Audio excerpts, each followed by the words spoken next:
தேவனுடைய பரிசுத்த நாமத்திற்கு மகிமை உண்டாவதாக. இந்த காலை வேளையில் உங்கள் அனைவரையும் ஆண்டவராகிய இயேசு கிறிஸ்துவின் இன்ப நாமத்தில் உங்களை அன்போடு வாழ்த்தி வரவேற்கிறேன்.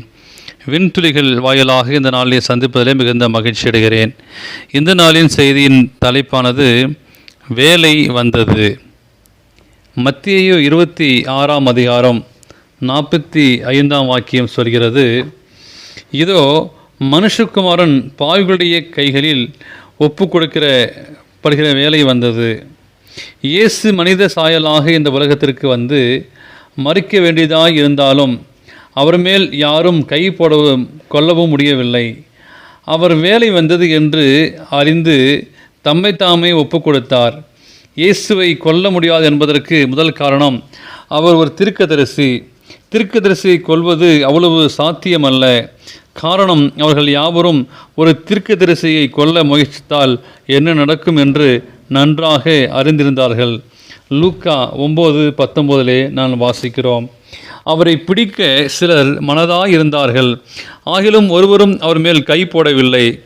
லூக்கா 13:33 வாசிக்கிறோம். ஜனங்கள் எல்லோரும் அவர் மெய்யான தீர்க்கதரிசி என்று அறிக்கையிட்டார்கள். பழைய ஏற்பாட்டில் எலியா என்ற தீர்க்கதரிசியை பிடிக்க வந்தவர்களின் நிலைமை என்னவாயிற்று என்று அவர்கள் அறிவார்கள்.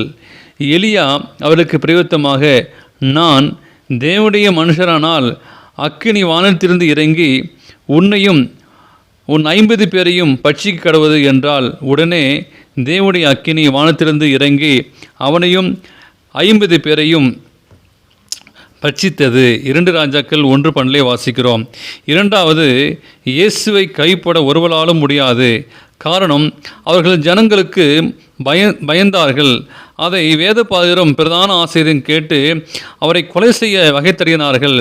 ஆகிலும் ஜனங்கள் எல்லோரும் அவருடைய உபதேசத்தை குறித்து ஆச்சரியப்பட்டபடியினாலே அவருக்கு பயந்திருந்தார்கள். மூன்றாவது, அவர் பஸ்கா பண்டிகை அன்று மரிக்க வேண்டும், ஆனால் அது அன்று நடக்காது என்று இயேசுவுக்கு தெரியும். எனவே அவருடைய மரணத்திற்கு இத்தனை தடைகள் இருந்தது. இப்படி எல்லா விதத்திலும் இயேசுவை கைப்பட முடியாதபடியால் தாமாகவே ஒப்பு கொடுக்க வேண்டியதாக இருந்தது. இயேசு தாமாகவே ஒப்பு கொடுத்தாலும் அவரை பிடிப்பது யார்?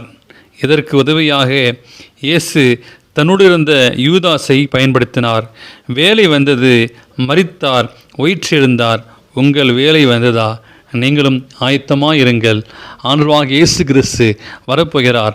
அந்த வருகையினாலே அவரை சந்திக்க ஆயத்தமாக இருப்போமா? தேவன் தாமே உங்களை ஆசீர்வதிப்பாராக.